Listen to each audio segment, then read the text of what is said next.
আমন্ত্রণ জানাচ্ছি প্রিয় দর্শক মানচিত্রের নিয়মিত আয়োজন কথোপকথনে। সুপ্রিয় দর্শক, আসসালামু আলাইকুম। আপনাদের সবাইকে স্বাগত জানাচ্ছি এখনকার আলোচনা। আপনাদের সঙ্গে আছি আমি সিরাজুল ইসলাম। দর্শক, খুবই গুরুত্বপূর্ণ খবর আছে, সেটি হচ্ছে হরমুজ প্রণালী দিয়ে আমেরিকা এবং ইসরায়েলের জাহাজ চলাচল নিষিদ্ধ করেছে ইরানের জাতীয় সংসদ। এই ব্যাপারে সংসদের একটি কমিটিতে প্রস্তাব পাশ হয়েছে। সেই ঘোষণা দিয়েছে ইরানের প্রেস টিভি থেকে শুরু করে আন্তর্জাতিক অনেক গণমাধ্যম। এদিকে মার্কিন প্রেসিডেন্ট ডোনাল্ড ট্রাম্প যে দাবি করেছেন যে হরমুজ প্রণালী আমেরিকার কন্ট্রোলে আছে এবং হরমুজ প্রণালী উন্মুক্ত আছে, জাহাজ চলাচল স্বাভাবিক আছে, সেই কথা ইরানের আইআরজিসি একদম নাকচ করে দিয়ে বলেছে যে জাহাজ চলাচল পর্যবেক্ষণকারী যে সংস্থা কেপলার, তাদের তথ্যই বলছে গতকাল বৃহস্পতিবার হরমুজ প্রণালীতে মাত্র 9টা জাহাজ চলাচল করেছে। তাহলে হরমুজ প্রণালী খোলা থাকলো কোথায় এবং আমেরিকার নিয়ন্ত্রণে কিভাবে হরমুজ প্রণালী থাকলো? এদিকে মার্কিন প্রেসিডেন্ট ডোনাল্ড ট্রাম্প আরেকটা বড় ঘোষণা দিয়েছেন যে হরমুজ প্রণালী অনির্দিষ্টকালের জন্য অবরুদ্ধ থাকবে। অর্থাৎ আমেরিকা যে ব্লকেট সৃষ্টি করে রেখেছে, এই ব্লকেট কবে তুলবে তার কোনো ঠিক ঠিকানা নেই, কোনো সুনির্দিষ্ট সময়সীমা নেই, অনির্দিষ্টকালের জন্য। তাহলে ইরান কি করবে? এই জায়গায় প্রশ্ন আসছে। আজকে দুপুরের ভিডিওতে যেটা বলেছি, ইরানের সর্বোচ্চ নেতা ঘোষণা দিয়েছেন বা দিক নির্দেশনা দিয়েছেন যে ইরানের জন্য যদি প্রয়োজন হয় তাহলে মার্কিন বাহিনীর বিরুদ্ধে অভিযান চালাতে হবে। এই জায়গা থেকে মধ্যপ্রাচ্যে কি সংঘাত অনিবার্য হয়ে উঠছে, এই প্রশ্ন কিন্তু এখন বড় হয়ে দেখা দিচ্ছে। এপাশে রাশিয়া কিন্তু হরমুজ প্রণালী কেন্দ্রিক যে অচল অবস্থা, এই ব্যাপারে ইরানের প্রতি একেবারে পরিষ্কার সমর্থন দিয়েছে। রাশিয়ার পক্ষ থেকে বলা হয়েছে হরমুজ প্রণালীতে জাহাজ চলাচলের যে স্বাধীনতা ছিল সেটা নস্যাৎ করেছে, নষ্ট করেছে মার্কিন আগ্রাসন। ইরানের উপর মার্কিন আগ্রাসন চালানোর কারণে এই অচল অবস্থা তৈরি হয়েছে। এদিকে খুবই একটা মজার খবর আছে। ইসরায়েলের প্রধানমন্ত্রী বেনিয়ামিন নেতানিয়াহু ব্রিটেনকে অর্থাৎ ইংল্যান্ডকে প্রথম পরমাণু শক্তিধর ইসলামী প্রজাতন্ত্র বলেছেন। কেন তিনি এই কথা বলছেন? এটি কি ব্রিটেনকে উপহাস করা, নাকি কৌতুক করা, নাকি তার অনেক ক্ষোভ উগরে দেয়া? দর্শক, এতক্ষণ যে বিষয়গুলো বললাম, এই বিষয়গুলো নিয়ে একটু বিস্তারিত আলোচনার চেষ্টা করব। আশা করি আপনাদের ভালো লাগবে। আর ভিডিও যদি ভালো লাগে, আলোচনা ভালো লাগে, তাহলে নিশ্চয়ই শেষ পর্যন্ত সঙ্গে থাকবেন, লাইক কমেন্ট শেয়ার করবেন এবং চ্যানেলটি সাবস্ক্রাইব করে সাথে থাকবেন। দর্শক, চলুন আমরা বিস্তারিত আলোচনা করি। একেবারে প্রথমে যে কথা বলতে হবে, যে বিষয়টি নিয়ে আমি আলোচনা করতে চাই, সেটি হচ্ছে ইরানের সংসদীয় কমিটিতে একটি প্রস্তাব পাশ হয়েছে। যে প্রস্তাবে বলা হয়েছে হরমুজ প্রণালী দিয়ে আমেরিকা এবং ইসরায়েলের কোনো জাহাজ চলাচল করতে পারবে না। তার মানে হরমুজ প্রণালী আমেরিকা এবং ইসরায়েলের জন্য কমপ্লিটলি নিষিদ্ধ হয়ে যাচ্ছে। একই সাথে এই প্রস্তাবে আরো কিছু কথা বলা হয়েছে। বলা হয়েছে যে সমস্ত দেশ ইরানের সাথে শত্রুতা ভাবাপন্ন, অর্থাৎ এই যে যুদ্ধ গেল বা চলছে, এই সময় যে সমস্ত দেশ ইরানের বিরুদ্ধে শত্রুতার মনোভাব পোষণ করেছে বা শত্রুতা করেছে, বা আমেরিকা ইসরায়েলকে ইরানের বিরুদ্ধে হামলা চালাচ্ছে, সাহায্য সহযোগিতা করেছে, এই সমস্ত দেশের জাহাজও এই হরমুজ প্রণালীতে চলতে দেয়া হবে না। ইরান এই কথা কেন বলছে? 3টা কারণে। প্রথম কারণ, তারা আমেরিকা ইসরায়েলের হামলার শিকার। যে যুদ্ধ হয়েছে সেটা তো আমরা পরিষ্কার জানি। একটা আলোচনা চলতে চলতেই আমেরিকা এবং ইসরায়েল হঠাৎ করে ইরানের উপর হামলা চালিয়ে দিল। ইরান অবশ্যই আগে যুদ্ধটা শুরু করেনি, সেক্ষেত্রে যুদ্ধটা চাপিয়ে দিয়েছে আমেরিকা এবং ইসরায়েল ইরানের উপরে, একথা বলতে কোনো দ্বিধা নেই। যেহেতু যুদ্ধটা চাপিয়ে দিয়েছে এবং এই ইসরায়েল এবং আমেরিকার যুদ্ধকে, চাপিয়ে দেওয়ার যুদ্ধকে ইরান খুব শক্তভাবে মোকাবেলা করেছে এবং এখন কার্যত মধ্যপ্রাচ্যে ইরান বেশ শক্তিশালী অবস্থানে, আপার হ্যান্ডে। ইসরায়েল অনেক আগেই যুদ্ধ থেকে দূরে আছে, আর আমেরিকা ইরানের সাথে যুদ্ধ করার পরেও খুব একটা সুবিধাজনক অবস্থানে নেই, বরং মধ্যপ্রাচ্যে তাদের প্রচুর ক্ষয়ক্ষতি হয়েছে। এমনকি আজকেও হরমুজগান প্রদেশ, যে প্রদেশের কাছেই হরমুজ প্রণালী অবস্থিত, এই হরমুজগান প্রদেশে আমেরিকার একটি MQ-9 রিপার ড্রোন ধ্বংস করেছে ইরানের IRGC। তো এই যে আমেরিকা ইসরায়েলের বিরুদ্ধে বা তাদের আঞ্চলিক যারা মিত্র ছিল তাদের বিরুদ্ধে ইরান শক্ত অবস্থানে থেকে যুদ্ধ করে এখন একটা আপার হ্যান্ডে আছে, ভালো অবস্থায় আছে, সেই জায়গা থেকে তারা তো একটু তাদের মতো করে সুবিধা আদায় করবে বা তাদের ইচ্ছা অনিচ্ছা কিছুটা বাস্তবায়নের চেষ্টা করবে। আমেরিকা এবং ইসরায়েলের জন্য হরমুজ প্রণালী যে বন্ধ করার কথা বলছে বা শত্রুতা ভাবাপন্ন যে সমস্ত দেশ তাদের জন্য হরমুজ প্রণালী বন্ধ করছে ইরান, তার দুটো কারণ বললাম। একটা হচ্ছে যে যেহেতু ইরান ভিকটিম যুদ্ধে এবং ইরান যেহেতু যুদ্ধ করে আপার হ্যান্ডে, অতএব তারা তাদের সুবিধাজনক অবস্থা এখন বাস্তবায়ন করবে, এটাই স্বাভাবিক। আর আরেকটা কারণ হচ্ছে ইরান যে কথা বলে আসছে যে হরমুজ প্রণালী যেহেতু তাদের ভূখণ্ডের সাথে লাগোয়া, এখানে আর আন্তর্জাতিক কোনো পানি সীমা নেই এবং বাকি অংশ ওমানের, অর্থাৎ ওমান এবং ইরানের ভাগাভাগি করে আন্তর্জাতিক কোনো পানি সীমা থাকে না।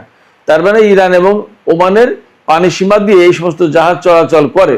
সেক্ষেত্রে তারা তো সিদ্ধান্ত নিতেই পারে পরিস্থিতি অনুযায়ী অন্তত যে তারা কার জাহাজ চলাচল করতে দেবে, কার জাহাজ চলাচল করতে দেবে না, কোন জাহাজ থেকে টোল নেবে, কোন জাহাজ থেকে টোল নেবে না, টোল আদৌ নেবে নাকি নেবে না, এই সমস্ত সবকিছু সিদ্ধান্ত তারা নিতে পারে।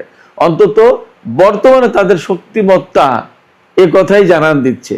এবং সম্ভবত হরমুজ প্রণালী আটকে দিয়ে ইরান যে মধ্যপ্রাচ্যে একটা বড় শক্তি এবং বড় শক্তি হিসেবে আবির্ভূত হয়েছে তারও প্রমাণ এবং তারও নজির স্থাপন করার চেষ্টা করছে। এখন ইরানের পক্ষ থেকে যে সিদ্ধান্ত নেওয়া হয়েছে যে হরমুজ প্রণালীতে আমেরিকা এবং ইসরায়েলের জাহাজ চলাচল করতে পারবে না এবং ইরানের সাথে যে সমস্ত দেশ বৈরী মনোভাব পোষণ করে, শত্রুতা পোষণ করে, তাদেরও জাহাজ চলতে দেওয়া হবে না। ব্যাপারটা যদি তাই হয় তাহলে কি দাঁড়াচ্ছে? একটা বিষয় হতে পারে যে প্রচন্ড রকমের যুদ্ধ, অর্থাৎ জীবন মরণ লড়াই হবে মধ্যপ্রাচ্যে এই হরমুজের দখল নিয়ে। আর না হয় আমেরিকা, ইসরায়েল এবং অনেককে ইরানের কথা মতোই চলতে হবে, চুপ থাকতে হবে এবং কাউকে কাউকে এখান থেকে চলে যেতে হবে। কিন্তু কাউকে কাউকে এখান থেকে চলে যেতে হবে এই ব্যাপারটা খুব সহজ না, আমেরিকা সেটা খুব সহজে মানবে না। যার কারণে তারা ঘোষণা দিচ্ছে যে হরমুজের উপরে অনির্দিষ্টকালের জন্য ব্লকেড থাকবে। হরমুজের উপর যদি ব্লকেড থাকে তাহলে ইরান স্বাভাবিকভাবেই রিয়াকশন দেখাবে, রিয়াক্ট করবে। তারা বলবে প্রণালী আমার, এখান থেকে কে যাবে কে যাবে না সেটা তো আমি সিদ্ধান্ত নেব, তুমি আমার উপরে আমার জাহাজ পরিচালনা করতে পারবো না, সেই নিষেধাজ্ঞা দেওয়ার কে? অতএব এখানে একটা সংঘাত অনিবার্য। এখন জানি না আগামী রোববারে ইসলামাবাদ সমঝোতা স্মারকের মেয়াদ শেষ হয়ে যাবে, আজকে শুক্রবার চলে যাচ্ছে। সেক্ষেত্রে ইরান এবং আমেরিকার মধ্যে প্রচন্ড রকমের নতুন করে সংঘাত সৃষ্টি হতে যাচ্ছে, নাকি যেভাবে আছে এভাবেই চলতে চলতে চলতে একসময় সবকিছু স্বাভাবিক হয়ে যাবে পরিষ্কার না। তবে আশঙ্কা আছে যুদ্ধ সংঘাতের। আমেরিকা যেহেতু সারা বিশ্বের 1 নম্বর শক্তি হিসেবে নিজেদেরকে দাবি করে আসছে এত বছর, সেক্ষেত্রে এবং ইরানকে তারা অনেকটা তুচ্ছ-তাচ্ছিল্য করেছে, ইরানের উপরে হেন নিষেধাজ্ঞা নেই যা চাপিয়ে দেয়নি, ইরানকে কোণঠাসা করার জন্য, একঘরে করার জন্য এমন কোনো কর্মকাণ্ড নেই যা তারা করেনি। এত কিছুর পরে তারা এখন মধ্যপ্রাচ্যে ইরানের এই মাতব্বরি, তাদের প্রাধান্য, এগুলো কি আমেরিকা মেনে নিতে চাইবে, ইসরায়েল মেনে নিতে চাইবে? মনে হয় না। আর যদি মেনে নেয় তাহলে তো তাদের রাজনৈতিক মৃত্যু হবে, আমেরিকাকে এই অঞ্চল থেকে বিদায় নিতে হবে এবং ইসরায়েল তার অস্তিত্বের সংকটে পড়বে। এই জায়গা থেকে মোটামুটি একটা কনক্লুশনে আসা যায় যে যুদ্ধ, বড় রকমের যুদ্ধ অনিবার্য হয়ে উঠছে। আমেরিকা তার দখল ছাড়বে না বলে হরমুজ প্রণালীতে অনির্দিষ্টকালের জন্য ব্লকেট দিচ্ছে, আর ইরান বলছে হরমুজ প্রণালী আমাদের, এখানে ইসরায়েল এবং আমেরিকা যেতে পারবে না, জাহাজ চালাতে পারবে না। এই যে দুই শক্তির পরস্পর বিরোধী অবস্থান, এই অবস্থানের কারণে সংঘাত অনিবার্য হয়ে উঠছে। এদিকে হরমুজ প্রণালীতে যখন এরকম অবস্থা, মার্কিন প্রেসিডেন্ট যখন দাবি করছে যে হরমুজ প্রণালী আমেরিকার কন্ট্রোলে আছে এবং হরমুজ প্রণালী দিয়ে জাহাজ চলাচল, তেল প্রবাহ স্বাভাবিক রয়েছে, তখন কেপলার আন্তর্জাতিক একটা সংস্থা, ব্রিটেনের সম্ভবত, এই সংস্থা জাহাজ চলাচল সমস্ত সবকিছু পর্যবেক্ষণ করে, কোন সমুদ্র রুটে কতটা জাহাজ চলাচল করলো, কোথায় কি হলো না হলো, এই সমস্ত বিষয়। তারা বলছে গতকাল বৃহস্পতিবার 13ই আগস্ট মাত্র 9টা জাহাজ চলেছে হরমুজ প্রণালী দিয়ে চলাচল করেছে, যেখানে যুদ্ধের আগে প্রতিদিন 130 থেকে 140টা জাহাজ চলাচল করতো, সেখানে দিনে মাত্র 9টা জাহাজ চলাচল করেছে। তাহলে স্বাভাবিক থাকলো কোথায়? এবং এই সমস্ত জাহাজ যেগুলো ইরানের কথা না শুনছে তাদের উপর হামলা চালানো হচ্ছে, ইরানের দেখানো পথেই যাওয়া আসা করতে হচ্ছে, তাহলে আমেরিকার কন্ট্রোল থাকলো কোথায়? বাস্তবতা হচ্ছে হরমুজ পল্লীতে মারাত্মক রকমের অস্বাভাবিক অবস্থা আছে, অচল অবস্থা আছে। এই অচল অবস্থা কেন সৃষ্টি হলো তার জন্য আমেরিকাকে দায়ী করেছে রাশিয়া। তার মানে রাশিয়া কিন্তু একদম সরাসরি ইরানকে সাপোর্ট দিয়েছে। জাতিসংঘে নিযুক্ত রাশিয়ার রাষ্ট্রদূত মিখাইল উলাইয়ানভ তিনি বলেছেন যে আমেরিকা এবং ইসরায়েল ইরানের উপরে আগ্রাসন চাপিয়ে দেওয়ার কারণে, একদম সরাসরি আগ্রাসন শব্দটা বলেছেন, এই হরমুজ প্রণালীতে অস্থিতিশীলতা সৃষ্টি হয়েছে, সংকট সৃষ্টি হয়েছে এবং তাদের যুদ্ধের কারণেই হরমুজ প্রণালীতে জাহাজ চলাচলের নিরাপত্তা, স্বাধীনতা সমস্ত সবকিছু বিনষ্ট হয়েছে। রাশিয়ার এই সমর্থনটা কিন্তু বিরাট বড় ব্যাপার। এর 3-4 দিন আগে কিন্তু চীনের প্রেসিডেন্ট শি জিনপিং বলেছেন হরমুজ প্রণালীতে ইরানের সার্বভৌমত্ব রয়েছে। রাশিয়া এবং চীন যখন এই বক্তব্য দিচ্ছে তখন কিন্তু ইরানের অবস্থান আরো বেশি শক্ত হচ্ছে এবং এর মানে কিন্তু একটা বড় রাজনৈতিক বার্তা রাশিয়া এবং চীনের পক্ষ থেকে। অর্থাৎ এই হরমুজকে কেন্দ্র করে ইরান এবং আমেরিকার মধ্যে যদি বড় কোনো সংঘাত হয় তাহলে সেই সংঘাতের বিপক্ষে রাশিয়া এবং চীন অবস্থান করছে, এটা পরিষ্কার করলো। পাশাপাশি এই হরমুজ প্রণালীর দখলে যদি না থাকে ইরানে, তাহলে কিন্তু চীনের স্বার্থ নষ্ট হয়ে যাবে, রাশিয়ার স্বার্থও তাই। সেক্ষেত্রে যদি বড় কোনো সংঘাত শুরু হয় আর যদি প্রয়োজন হয় চীন এবং রাশিয়ার সমর্থন, প্রয়োজনে সামরিক সমর্থন, তাহলে হয়তো তারা দিতে প্রস্তুত। সেই বার্তাও মনে হয় এই কথার ভিতর দিয়ে বেইজিং এবং মস্কো নিশ্চিত করলো। এদিকে হরমুজ প্রণালী নিয়ে যখন এরকমের টান টান উত্তেজনা, কার দখলে থাকবে হরমুজ প্রণালী সেটা নিয়ে যখন নানামুখী তৎপরতা, তখন আরো দুটো খবর এসেছে। একটা খবর হচ্ছে ইরানের হরমুজগান প্রদেশে একটা মার্কিন MQ-9 রিপার ড্রোন ভূপাতিত করেছে IRGC। খেয়াল করুন, তার মানে ইরানের ভূখণ্ডের ভিতরে আমেরিকা ড্রোন প্রবেশ করানোর চেষ্টা করেছে। এই ড্রোনের মূল লক্ষ্য ছিল গোয়েন্দা তথ্য সংগ্রহ করা। তো আমেরিকা যদি ইরানের ভেতর থেকে গোয়েন্দা তথ্য সংগ্রহ করার চেষ্টা করে, তার মানে হচ্ছে ইরানের বিরুদ্ধে তারা হামলার পরিকল্পনা করছে, হামলার জন্য প্রয়োজনীয় তথ্য সংগ্রহের চেষ্টা করছিল।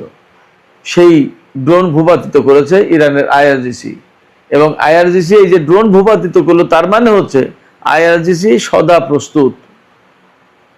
এবং এর সাথেই সম্ভবত রিলেট করা যাচ্ছে ইরানের সর্বোচ্চ নেতা আয়াতুল্লাহ সাইয়েদ মুস্তফা খামেনি যে নির্দেশনা দিয়েছেন যে আমেরিকার বিরুদ্ধে যদি প্রয়োজন হয় তাহলে ইরানের সামরিক বাহিনী যেন অভিযান শুরু করে। এই নির্দেশনার সাথে কিন্তু এই ড্রোন ভূপাতিত করার ঘটনা মোটামুটি অনেকটা মিলে যাচ্ছে। এবং আজকে কিন্তু শুক্রবার চলে যাচ্ছে, আমেরিকায় ছুটির দিন শুরু হচ্ছে শনি এবং রবি। এই যে সপ্তাহের শেষ, অবশ্যই ইসলামাবাদ সমঝোতা স্মারক এর যে মেয়াদ, সেই মেয়াদ কিন্তু রোববার শেষ হয়ে যাবে। আবার আমেরিকা কিন্তু মধ্যপ্রাচ্যে বিমান বাহিনীর সদস্যদের জড়ো করছে, এমন খবর গতকালকে দিয়েছিলাম। এইরকম একটা প্রেক্ষাপটে মনে হচ্ছে, একটা আশঙ্কা তৈরি হচ্ছে যে শনি রবি যে কোনো দিন, এমনকি আজকের রাতের পরেই ইরানের সাথে আমেরিকার নতুন করে সংঘাত শুরু হলেও হতে পারে, অসম্ভব কিছু না। এদিকে সেনকমের প্রধান অ্যাডমিরাল ব্র্যাড কুপারের সাথে সৌদি যুবরাজ মোহাম্মদ বিন সালমান বৈঠক করেছেন। এই বৈঠকে কি কথা হয়েছে তা পরিষ্কার না জানা গেলেও মোটামুটি এই কথা জানা গেছে যে আঞ্চলিক নিরাপত্তা ইত্যাদি ইত্যাদি, যুদ্ধ পরবর্তী বর্তমান যে অবস্থা, এই সমস্ত নিয়ে আলোচনা হয়েছে। সম্ভবত ডোনাল্ড ট্রাম্পের পক্ষ থেকে ব্র্যাড কুপার সৌদি যুবরাজের সাথে বৈঠক করেছেন। এই যে তুরস্ক, পাকিস্তান এবং সৌদি আরবের ভেতরে যে নিরাপত্তা চুক্তি হলো, মক্কা চুক্তি হলো, এই ব্যাপার হয়তো আরো কিছু বিষয় নিয়ে আলাপ আলোচনা করেছেন। যেহেতু এই মক্কা চুক্তির মধ্য দিয়ে এমন একটা পরিবেশ তৈরি হয়েছে যেখান থেকে মধ্যপ্রাচ্যের দেশগুলো মার্কিন নিরাপত্তা ছাতার আওতা থেকে বেরিয়ে যাওয়ার পথ খুঁজছে বা সেই পথ তৈরি করেছে, এইরকম একটা জায়গা থেকে সম্ভবত আমেরিকা সৌদি আরবের সাথে আলাপ আলোচনা করছে পরিস্থিতি কি, ব্যাপারটা কি, এবং আসলে তাদের ভবিষ্যৎটা কি, সৌদি আরব কি করতে চায়। সৌদি আরব যদি আমেরিকার সেনাদের না রাখে তাহলে আমেরিকার সেনাদের এখানে থাকার কোনো স্কোপ নেই। সুপ্রিয় দর্শক, আলোচনা শেষ করব, একদম সংক্ষেপে একটা বিষয় বলি। ইসরায়েলের প্রধানমন্ত্রী বেনিয়ামিন নেতানিয়াহু তিনি ব্রিটেনকে প্রথম পরমাণু শক্তিধর ইসলামী প্রজাতন্ত্র বলে কৌতুক করেছেন বা হাস্যরস করেছেন বা ব্রিটেনকে ইনসাল্ট করেছেন, যাই বলেন। কেন করেছেন তিনি, এটা হলো আসল কথা। পশ্চিম তীরে ইসরায়েলের উগ্রপন্থী বসতি স্থাপনকারীরা ফিলিস্তিনের জনগণকে অবরুদ্ধ করে রাখছে, মারছে, ধরছে, যা খুশি তাই করছে। এমনকি কোনো কোনো বাড়ি ঘেরাও করে রাখছে, সেই সমস্ত বাড়ির লোকজন বের হতে পারছে না। এই উগ্রবাদী ইহুদিদেরকে সরাতেও পারছে না ইসরায়েলের সেনারা। ইসরায়েলের গণমাধ্যমে সমস্ত খবর আসছে। এরকম অবস্থায় ব্রিটেন নিন্দা জানিয়েছে এই ইসরায়েলের উগ্রবাদী বসতি স্থাপনকারীদের এবং কারো কারো বিরুদ্ধে নিষেধাজ্ঞা আরোপ করেছে যে এই উগ্রবাদী ইহুদিরা ব্রিটেনে প্রবেশ করতে পারবে না। এটা ইউরোপের অনেক দেশেই করে, এমনকি আমেরিকায়ও করেছিল এই জো বাইডেনের সময়। এই এরকম একটা প্রেক্ষাপট থেকে নেতানিয়াহু বলছেন, ইনসাল্ট করে ব্রিটেনকে, যে প্রথম পরমাণু শক্তিধর ইসলামী প্রজাতন্ত্র, তার মানে ফিলিস্তিনি মুসলমানদের পক্ষে তারা অবস্থান নিয়েছে ইহুদিদের বিপক্ষে গিয়ে। এবং যেহেতু ব্রিটেনের হাতে পরমাণু শক্তি রয়েছে, পরমাণু অস্ত্রধারী দেশ ব্রিটেন, সেই জন্য এই কথা বলছে।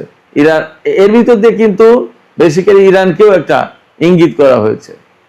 তো যাই হোক তাই হোক, ফ্যাক্ট হচ্ছে যে সারা বিশ্বেই ইসরায়েলের বিরুদ্ধে আসলে মনোভাব তৈরি হচ্ছে এবং ফিলিস্তিনি নিপীড়িত নির্যাতিত ফিলিস্তিনিদের পক্ষে মতামত তৈরি হচ্ছে, তাতে কোনো সন্দেহ নেই। আমরা অপেক্ষা করি, দেখা যাক ফিলিস্তিনি এই সংকটের শেষ কোথায়। সুপ্রিয় দর্শক, আলোচনা শেষ করব। আলোচনা শেষের আগে আপনাদের কাছে আপনাদের মতামত জানতে চাই। এই যে হরমুজ প্রণালী কেন্দ্রিক যে সমস্ত সিদ্ধান্ত হলো, ইরান যে সিদ্ধান্ত নিল যে হরমুজ প্রণালী দিয়ে আমেরিকা এবং ইসরায়েলের কোনো জাহাজ চলতে পারবে না, শত্রু ভাবাপন্ন দেশগুলোও জাহাজ পরিচালনা করতে পারবে না, এতে কি নতুন করে সংঘাতের আশঙ্কা তৈরি হলো, নাকি এই চাপে পড়ে আমেরিকা মধ্যপ্রাচ্য ছাড়তে বাধ্য হবে? কি মনে হয়?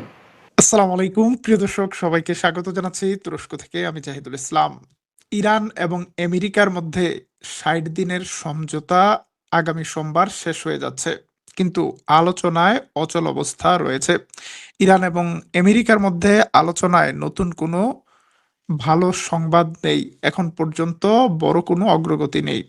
যদিও ৬০ দিনের এই যুদ্ধবিরতি চুক্তি অনেক আগেই বিকল বলে ঘোষণা দিয়েছিল ডোনাল্ড ট্রাম্প, কিন্তু তারপরও সাম্প্রতিক কয়েক সপ্তাহ ধরে উভয় পক্ষ পাল্টাপাল্টি হামলা বন্ধ রেখেছে।